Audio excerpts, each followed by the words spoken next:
Este es el podcast del Colegio de Contadores Públicos de Guadalajara, Jalisco. Acompáñanos en este viaje sonoro por el apasionante mundo de la contabilidad y las finanzas. Sean todos bienvenidos. Gracias por acompañarnos una semana más en este podcast del Colegio de Contadores Públicos de Guadalajara, Jalisco. Amigos, escuchas, hoy tengo el gusto de presentar ante todos ustedes a la maestra en impuestos por la Universidad de Guadalajara, Luz María García Joya, que nos viene a hablar de la corrección patronal ante el IMSS, una serie de reglas, normatividad específica que deben de cumplir los propios empleadores para tener al corriente sus obligaciones ante la seguridad social en este país. Así que para entrar al tema de lleno, le damos la bienvenida a nuestra invitada. Licenciada, ¿cómo está? Gracias por la charla de esta ocasión con el Colegio de Contadores Públicos de Guadalajara, Jalisco. Muchas gracias por la invitación. Pues trataremos de estar hablando un tema que hoy en día para muchos patrones, pues es en algunos temas un dolor de cabeza o algunas situaciones que la autoridad pues busca la manera de el cumplimiento oportuno de los patrones principalmente. Dentro de esta base, pues hay que establecer o señalar algunas implicaciones principales de las facultades que tiene la autoridad de manera directa de llevar a cabo esas revisiones, ¿no? Que serían a través de revisiones directas en las cuales la autoridad pues llega con el patrón, le pide cierta información y verifica el cumplimiento correcto. Tenemos revisiones de escritorio en las cuales la autoridad pues desde su casa llega y le dice, ven, tráeme la información y pues yo aquí te reviso, ¿no? Tenemos otro área que bueno, pues por ahí un giro especial que son los patrones de la construcción, que también el Seguro Social está muy de la mano al decir, oye, pues quiero ver que se estés cumpliendo y por ahí pues traemos las revisiones a través de artículo 18 o a través de artículo 12A del reglamento de construcción. La parte que trabajaremos el día de hoy será las autocorrecciones patronales. También tenemos la corrección fiscal a través de la Ley Federal de Derechos, que son de las partes importantes sobre las cuales la autoridad lleva a cabo esos procesos de cumplimiento. Como les comentaba, pues principalmente trataremos de lo que es la autocorrección o una corrección patronal, que principalmente esto es el propio contribuyente puede llegar a señalar o establecer que no cumplió adecuadamente y esta corrección patronal es una situación sobre la cual él llega y toca la puerta del instituto o también es una invitación por parte de la autoridad. ¿Por qué una invitación? Porque obviamente lo que te dice, oye, ven, tráeme la información sin que llegue yo a revisarte y vamos a ver un poquito en qué consiste esto. Hablando de corrección, pues se entiende que es la modificación de algo que se hizo evidentemente de forma inadecuada. Para los que no somos tan expertos, ¿de qué etapa estamos hablando en el cumplimiento de los empleadores ante el Instituto Mexicano del Seguro Social? ¿Es cada mes, cada año? ¿De qué proceso estamos hablando específicamente? En este tema, bueno, los patrones tienen la obligación de hacer pagos mensuales y bimestrales. ¿Qué sucede en esto? No hay un tiempo. La parte es esas determinaciones de cuotas de seguro social son autodeterminables y tienen un periodo de vigencia mensual o bimestral. Pero en eso también la autoridad dice, pues te puedes equivocar porque somos humanos y hay un mecanismo de cómo determinar a través de un salario base de cotización y en base a través de ese salario base de cotización se pagan las cuotas. ¿Qué nos dice? Te equivocaste en alguna de las partes en esa determinación de salarios que son base para pago de cuotas, tienes opciones de corregir, que es sin que yo llegue y te toque la puerta y te diga, oye, te voy a revisar, porque pues obviamente el que yo te revise y determine una omisión, pues tiene una sanción de multas, recargos y autorizaciones. ¿Qué hay en la autocorrección? O en esta corrección patronal que te doy el beneficio de que tú llegas, tú determinas, tú me dices, mira, me equivoqué en esto, te traigo las cédulas sobre las cuales tengo que pagar y te condono la multa o te perdono una multa. Solo me pagas los accesorios de los impuestos como cualquier tema. Y a partir de ahí se parten todas estas opciones. A partir de esto, principalmente yo puedo llegar de manera voluntaria a tocarte la puerta y eso se llama que es una corrección espontánea, sobre la cual yo, patrón, llego y te digo, traigo errores, quiero corregir, ¿para qué? Para que si en algún momento tú llegas y me revisas, pues no me cobres esas multas. Pero también existen las inducidas. ¿Cuál es esa inducida? Es a través de la cual la autoridad llega y me dice, oye, creo que estás mal, te invito de manera voluntaria diríamos, pero no es cierto porque ya es una invitación obligada a que revises, pero te doy la mano a que mejor tú me lo cheques, tú me digas en qué te equivocaste, y esa es una inducida y tenemos regularmente un folio en el cual la autoridad ya dice, si ya te estoy haciendo esa invitación a través de un folio, y hay tiempos y momentos. Cuando es inducida, el plazo o los tiempos es la autoridad te dice, oye, pues en la inducida te vas a ir a revisarme 2 años atrás y el tiempo transcurrido de enero a la fecha en cual él llegó y me tocó la puerta. En la espontánea no. En la espontánea solo me dice, revisa 1 año atrás y lo que vaya. Un ejemplo, ahorita estamos en enero, llegan hoy 25 de febrero y me dicen enero y febrero del 2025 y una revisión del 2024. Si fuera inducida, tendrá que ser, oye, no te voy a aceptar la corrección, si no es 2024, 2023 y lo que va de enero a febrero. Esos 2 periodos son sobre los cuales tú me vas a revisar en ese periodo de tiempo si cumpliste correctamente. En ambos casos, maestra, cuando es espontánea o inducida, ¿son provenientes de una denuncia, de un ejercicio de fiscalización ordinario? No, la autoridad lo que tiene en el caso de lo espontáneo principalmente es que yo llego y toco la puerta. En las inducidas son programas. Okay. O la autoridad también ya tiene, pues ahora sí que a su hermanito, a su primo, el SAT, en el cual puede verificar la base de datos de toda la información de nóminas que estamos pagando. Y entonces puede decir, oye, de la información que tal vez sobra en mi poder, pues yo estoy presumiendo que tu determinación de los salarios bases de cotización no son correctos. Entonces, pues te invito a que tú revises y me digas si efectivamente lo que yo estoy diciendo es correcto o no. ¿Qué sucede cuando el instituto me dice, oye, vienes y ya te invito y mejor en esa invitación, acéptame esa invitación y tú autorrevísate?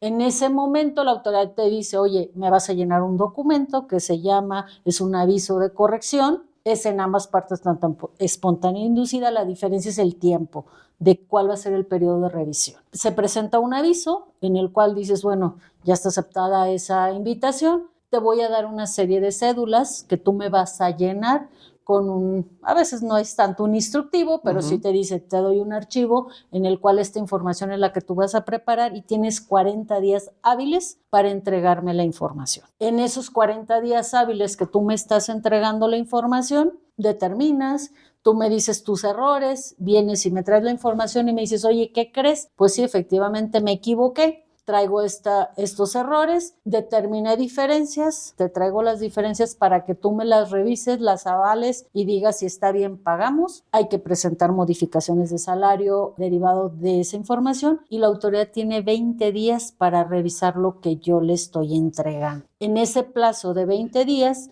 él puede requerirme información adicional a la que yo le estoy proporcionando de manera directa. En ese plazo de 10 días, me da un plazo de 10 días para entregar esa información adicional dentro de lo que él considere pertinente en algo que pueda ser algo extra que él quiera revisar, que no le cuadre cierta información que ve de la balanza de comprobación y la serie de papeles que nosotros le estamos dando. Y dentro de ese plazo me dice, me va a dar un resultado si está de acuerdo o no está de acuerdo en ese proceso. ¿Qué puede ser esa información adicional que me puede solicitar en ese trámite? Balanzas de comprobación, concentrados de nómina, ya sea mensuales o bimestrales, por el periodo en el cual somos sujetos a esa corrección, comprobantes de pagos oportunos, que es que yo le dé las liquidaciones que fueron pagadas, la declaración anual de impuestos, ya sea persona moral o persona física, depende quién sea el patrón, recibos de honorarios pagados a personas físicas, porque busca ahí que haya trabajadores o simulación de trabajadores a través de honorarios independientes, por eso nos pide mucho esa información, contratos colectivos individuales de trabajo para corroborar que la información que nosotros estamos pasándole o proporcionando es correcta. Eso nos puede pedir como información adicional, aunque a veces, pues también el instituto, esto dice la norma sobre la cual nos puede pedir, pero ellos ven la balanza y me dicen, oye, yo quiero ver esta cuenta y me vas a dar una integración y me hacen un requerimiento de qué es lo que necesitan para ellos poder validar que yo no traiga mano de obra o trabajadores por ahí infiltrados a través de otro mecanismo u otros medios, depende lo que la autoridad le llame la atención. Como intentaban antes hacer con el famoso outsourcing, ¿no? Exactamente, que en teoría pues hoy en día el outsourcing está prohibido, pero que no traigamos por ahí alguna mano de obra disfrazada, ¿no? A través de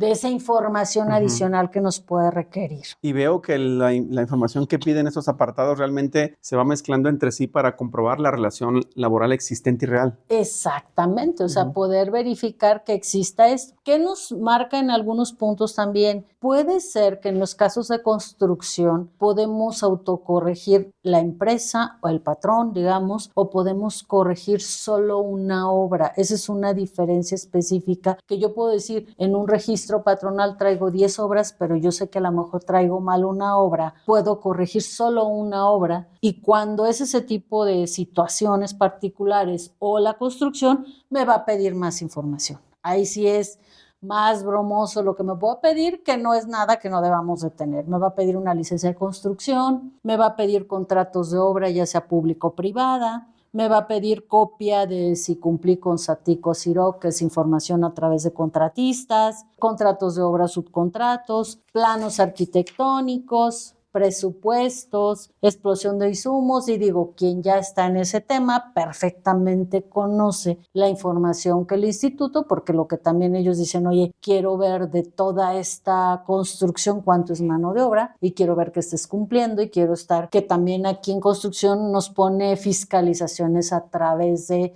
nuestros contratistas de que ellos estén cumpliendo. Entonces, en eso también es importante que yo esté consciente de que en una autocorrección es que yo esté mal. ¿Qué nos ha pasado en algunas situaciones? El patrón, cuando le llega una invitación o alguien que te dijo, oye, regístrate, pero el patrón dice, yo estoy bien, pero se asusta un poquito y dice, bueno, a lo mejor es curarme en salud y presento un aviso. Yo les digo, si tú estás bien, no presentemos, porque la corrección del instituto presume que estás omiso en algo y va a pretender recaudar algo. Y revisa todo. Y revisa la información, y si traes pecaditos, pues te los va a encontrar. Entonces no nos asustemos. Nos ayuda, sí, algunas de las veces es en beneficio de multas y evitarnos la multa por una cuota determinada que el instituto me llegase a determinar por no estar generando ahí, como los primeros que yo les decía, es el 40% de la omisión del impuesto. El 40% del valor. 40% del valor de un impuesto omitido es una multa. Entonces,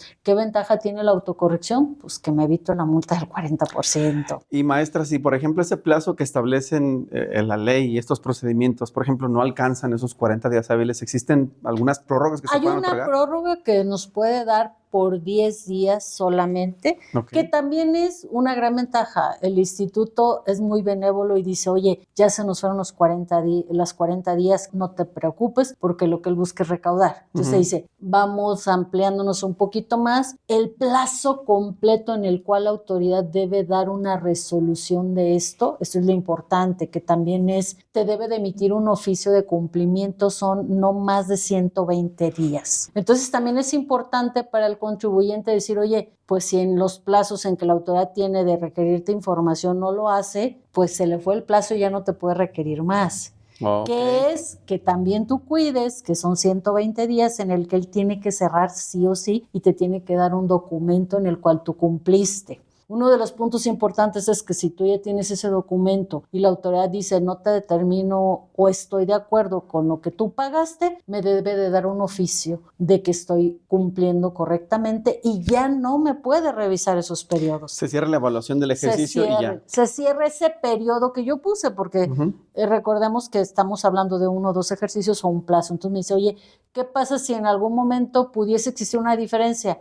Pues yo llego con mi documento y te digo, oye, yo tengo una salvaguarda. ¿Cuál es mi salvaguarda? Que ese ejercicio ya está correcto.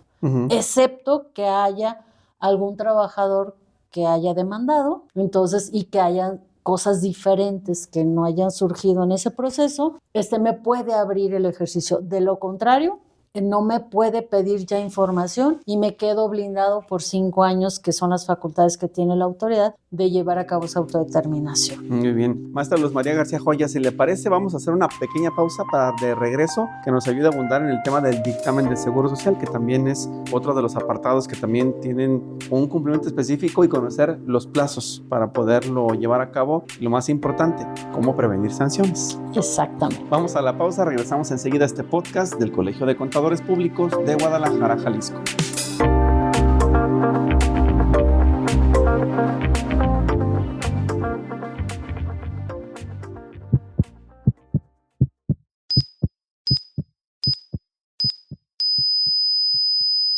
En el año 2023, 12 mujeres murieron por semana debido al cáncer de mama en Jalisco. Y según cifras oficiales, en el año 2021, 669 hombres fallecieron a causa del cáncer de próstata, la enfermedad que se conoce como el asesino silencioso. En el Colegio de Contadores Públicos de Guadalajara, Jalisco, queremos apoyar en la reducción de estas cifras. Por eso te invitamos este 7 de marzo a las 19 horas a la plática, Cáncer de mama y próstata, un evento totalmente gratis que busca promover entre los socios la cultura sobre la prevención de esta enfermedad. Con tu participación, queremos declarar en ceros la cifra de muertes en nuestro estado, entregar un balance positivo a la sociedad y lo mejor de todo, dejar un saldo a favor de tu salud.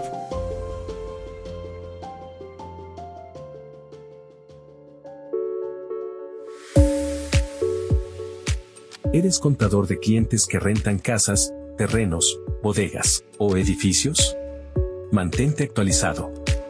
Aprende a optimizar deducciones, evitar errores fiscales y cumplir con el SAT en la charla, Aspectos fiscales del régimen de las actividades empresariales y profesionales, del régimen de los ingresos por arrendamiento, y en general por otorgar el uso o goce temporal de bienes inmuebles, del Colegio de Contadores Públicos de Guadalajara, Jalisco.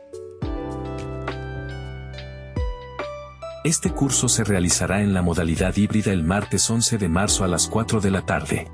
Recuerda que desde la página web del Colegio de Contadores Públicos de Guadalajara, Jalisco podrás realizar tu inversión en capacitación con nosotros. Asegura tu lugar desde el sitio www.ccpg.org.mx.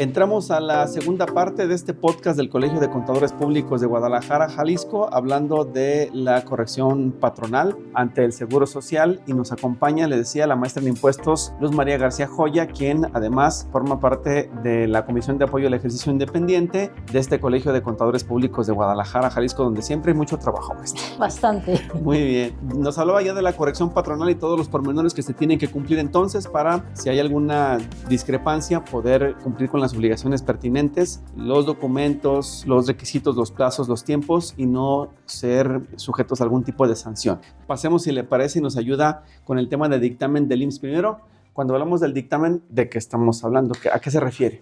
A hablar del dictamen principalmente es otro medio en el cual se puede corregir. Aquí, ¿cuál es la única variante en la corrección? En la corrección patronal lo hace el patrón de manera directa. ¿Qué es el dictamen? El dictamen es donde un tercero, que es un contador público autorizado por el propio instituto, emite una opinión sobre un patrón del correcto cumplimiento. Entonces, aquí ya hay un intermediario que es un contador público y tiene que ser un contador público. Entonces, también hoy en día este dictamen es obligatorio para ciertos contribuyentes. Si los patrones tuvieron el ejercicio inmediato anterior más de 300 trabajadores, existe una obligación de presentar un dictamen ante el Seguro Social por el correcto cumplimiento de sus obligaciones. O sea, ya para grandes empresas. para grandes empresas principalmente, medianas o grandes empresas porque ya hablamos de 300 trabajadores y 1,000, 2,000, 3,000 hasta 20,000 empleados, sí, ¿no? Entonces, pero también nos da la opción de que si yo, patrón, establecí un mecanismo sobre el cual sé que me equivoqué, si no cumplo esos 300 trabajadores, yo puedo adherirme al programa, solo que tengo requisitos. ¿Qué sucede en este requisito? Que yo en el ejercicio inmediato anterior puedo solamente dictaminar un ejemplo. 2024 yo tengo plazos para dictaminar en 2025 y debo de presentar un aviso más tardar el 30 de abril para poder dictaminar el ejercicio 2024. Tanto obligados como voluntarios, si yo también ahorita los invito, revisemos, sabemos que nos equivocamos por ahí en alguna determinación en 2024, tenemos hasta el 30 de abril para que nos acerquemos con un contador público y le digamos, oye, pues sí traigo problemas, incluso si tengo problemas en la determinación de la prima de riesgo porque sé que estoy mal clasificado, pues puedo aprovechar que a través de este dictamen yo pueda corregir esa clasificación y en la emisión del dictamen el contador público haga esa corrección pertinente. Toda vez que la autoridad si llegase a revisar y me dice, oye, pues estás mal clasificado bajo el reglamento y las actividades que desempeñas, pues se puede ir a revisarme 5 años hacia atrás. ¿Qué tengo con este dictamen que yo puedo corregir el año siguiente y de aquí en adelante? Yo ya me quedo como bien y la autoridad casi siempre no voltea a verme hacia atrás. Esa es una ventaja que puedo tenerla en este tema que es el dictamen. El dictaminador,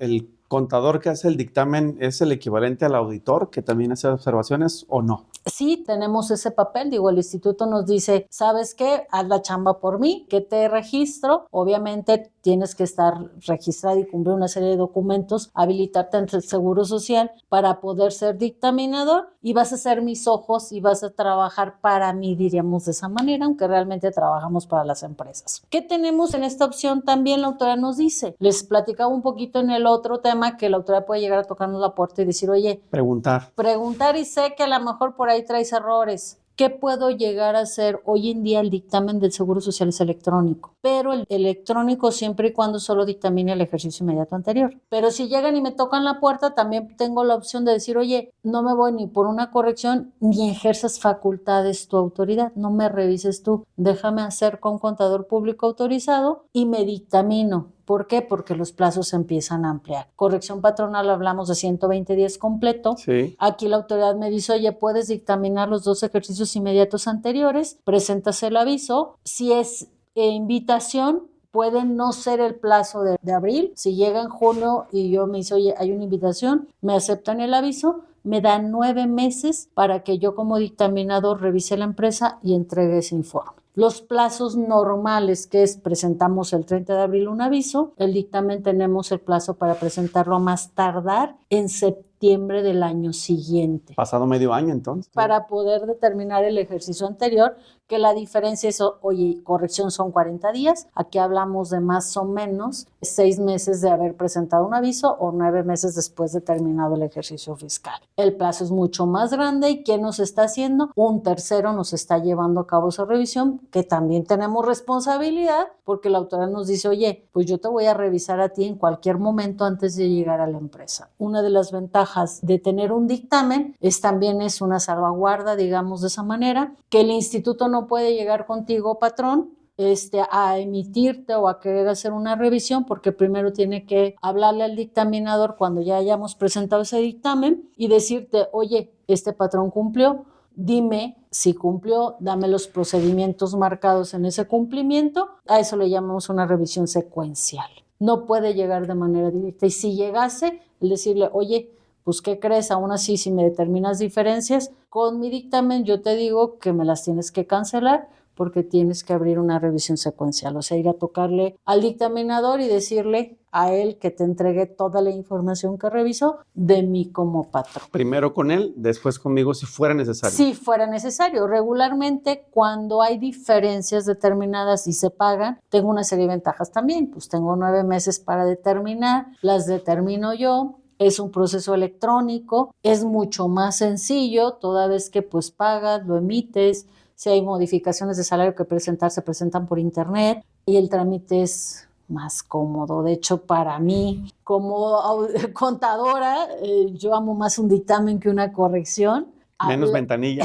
Menos ventanilla, la verdad es que sí. Y pues bueno, también tenemos ese beneficio. ¿Cuál es? No pago de multas si hay una determinación. El contador le determina al patrón esas diferencias, le dice las tiene que pagar, pues obviamente los accesorios que son los recargos y las actualizaciones, pero se omite la multa, no hay una multa. También es si hay un error en la clasificación de riesgos de trabajo, que es un seguro sobre el cual pagamos, se puede corregir. A veces pues nosotros tenemos que hacer ese proceso de revisión. El instituto tiene 5 categorías sobre las cuales se pagan esas primas de riesgo y la ventaja que tenemos es, oye, tú dictaminador me revisas, me haces una corrección y me dices dónde quedó ubicado y la parte importante es de que de ahí en adelante yo estoy corregido. ¿Qué me blinda un poquito la autoridad? Que dice, ok, hacia atrás no voy a voltear a verte aunque tengo 5 años, pero es como un acuerdo intrínseco, no está normado, pero en la práctica regularmente eso es lo que pasa. No llega y me dice hacia atrás, simple y sencillamente de aquí en adelante ya tú corregiste, págame con esas correcciones y nos somos cuataches otra vez. Confío en ti. Confío en ti, exactamente. En este escenario de la autodeterminación es costumbre, no sé si estoy en lo correcto y la palabra sea incluso la adecuada, que la propia empresa, el patrón, haga sus dictámenes a manera de prevención, es decir, tenga una especie de autorrevisión para que llegado el momento, pues vaya con más confianza a presentar su información, ¿o no? Regularmente no. O sea, Ok. ¿qué nos lleva el tema de la dictaminación? La obligación. O cuando sí ya hay una conciencia de que sabemos o nos ha pasado que no determinamos algo, nos pasó mucho pandemia, algunas empresas dijeron, oye, ¿qué crees? No pagué correctamente porque no tenía dinero o porque era un Cierto. mecanismo y tuve que hacer 1000 cosas, entonces pues hoy llego y toco puertas y a lo mejor digo, ya tengo dinero, ya quiero pagar como debía de pagar y nos acercamos en esa parte, pero es muy poco y realmente los invito a aquellos patrones a que revisen cómo estamos hoy en día. No le tengamos miedo al Seguro Social, creo que cuando llega el Seguro Social y nos toca la puerta todos nos asustamos, no hay que asustarnos, más bien hay que saber dónde estamos y preferentemente a lo mejor si todavía no estás muy seguro, hacer una revisión de dónde estás parado. Si ya sabes que hay una diferencia, pues bueno, tienes la opción de irte a la autocorrección o busca un contador público. No necesariamente todos los contadores tenemos esa autorización, pero acércate con regularmente colegio. en el medio y con el colegio, pues aquí tenemos la Comisión de Seguro Social también, que en su mayoría todos dictaminamos, entonces aquí alguien te puede recomendar en ese tema y para que tú sepas que tienes el 30 de abril para presentar ese aviso, ya sea voluntario o obligado, que puedas corregir 2024. Muy bien. ¿Qué nos pasa? Y digo, también aquí es, yo y señores, pues también tenemos una responsabilidad como dictaminadores, o sea, una parte importante que nosotros tenemos es que,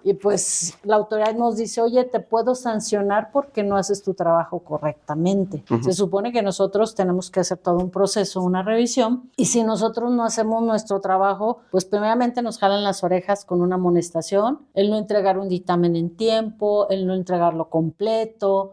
Si hay una revisión y no contestamos esa revisión, nos puede dar una amonestación, podemos tener alguna suspensión, incluso una cancelación. Y una cancelación para nosotros es 3 amonestaciones, o sea, 3 jalones de cabeza. Te dice, pues te cancelo el registro y no hay un supuesto para nosotros que nos diga que con el tiempo puedes volver a ser un dictaminador registrado. O sea, existe una laguna ahí que por eso también, pues, quien nos subimos al barco decimos, oye, pues tengo que cuidar, hacer bien mi chamba porque, pues, solo tengo 3 dolores de cabeza por ahí que me pueden hacer y entonces, pues, voy a cuidar mucho mi trabajo porque es a lo que me dedico la mayor parte del tiempo. Las consecuencias muy claras de la cancelación serían entonces acumular 3 amonestaciones, Ok. Dejar de ser miembro de un colegio, porque también nos dice, oye, ¿por qué ser miembro de un colegio? Porque el colegio ratifica que tú estás cumpliendo la capacitación adecuada que nos pide el instituto. El instituto nos dice, oye, ¿eres experto en la materia? Pues dime a través de una constancia de cumplimiento ¿Cómo? que el colegio tiene ese mecanismo que estás cumpliendo esa capacitación constante. No tener un impedimento principalmente de cancelación o que no labore, no puedo estar laborando en el Seguro Social, porque pues ya diría, oye, entonces somos juez y parte. Sí, claro. No informar que tienes algún impedimento, ejemplo, que tengas una suspensión, una cancelación y tú estés firmando dictámenes porque no va a tener una validez. Entonces sí tenemos nosotros que ser conscientes de eso y decirle al patrón, oye, sí presentamos un aviso, pero pues mi registro ya no está correctamente, entonces pues te tengo que pasar a alguien más o buscar un mecanismo de que alguien te ayude. Y que son los datos más fuertes. Digo, el punto principal es las amonestaciones. Y una amonestación es que tal vez no hiciste tu trabajo como debía ser. En las revisiones, esa parte que yo les decía, el instituto llega con el patrón, revisa y dice, oye, si hay determinación de diferencias o hay algo en lo que yo veo que tú no hiciste bien tu chamba, pues te voy a dar un jalón de orejas. Y ahí empieza el problema. Y ahí empieza el problema, exactamente. Recomendación entonces, maestra, para los que nos están escuchando y que quisieran prepararse como dictaminadores, como especialistas, seguirse preparando para no tener que enfrentarse al aparato burocrático que representa el Instituto Mexicano del Seguro Social. Eres contador público, pues principalmente acércate al tema. Viene por ahí también así como que les voy a dejar, viene tal vez una certificación para dictaminar seguro social o para el tema de seguridad social. Hoy en día no existe, entonces pues vela viendo, aquí en el instituto te van a dar cierta información para que puedas ser. Aún así, la dictaminación es, si eres contador público y tienes más de 3 años registrado, puedes solicitar tu registro para dictaminar. Y si eres patrón y traes algún tema con 20, 24 años anteriores, pues ve la opción del dictamen, que tienes hasta el 30 de abril para presentar el aviso, o en su momento acude o hace el beneficio, aprovecha el beneficio de una autocorrección. No lo hagas en los procedimientos normales en estos programas porque va a haber una consecuencia para ti. ¿Cuál es la presentación de movimientos que no es a través de un programa? Te va a recurrir ciertos problemas. No lo hagas de esa manera. Si hay diferencias o tú ya sabes que algo hiciste mal, acude a cualquiera de los dos, una autocorrección o un dictamen. Pues llegamos al final del podcast. Maestro, ¿algo más que quiera agregar para despedirnos? Nada, pues estamos a sus órdenes. El Colegio de Contadores siempre busca que los patrones y los contadores pues estemos capacitados e informados adecuadamente. Muy bien, pues desde la Comisión de Apoyo al Ejercicio Independiente CAPEI, le agradecemos la visita a la maestra en Impuestos y licenciada en Contaduría Pública, Luz María García Joya. Gracias por esta charla y le esperamos en la próxima para seguir abordando estos temas que son interesantes. Pues esperemos por aquí nos toque hablar de otros temas de seguridad social. Muy bien, la seguridad social que es interesante y además importante para este país. Nos vamos, cuídese mucho, soy Víctor Montes Rentería, lo esperamos en el siguiente episodio de este podcast del Colegio de Contadores Públicos de Guadalajara, Jalisco. Hasta luego.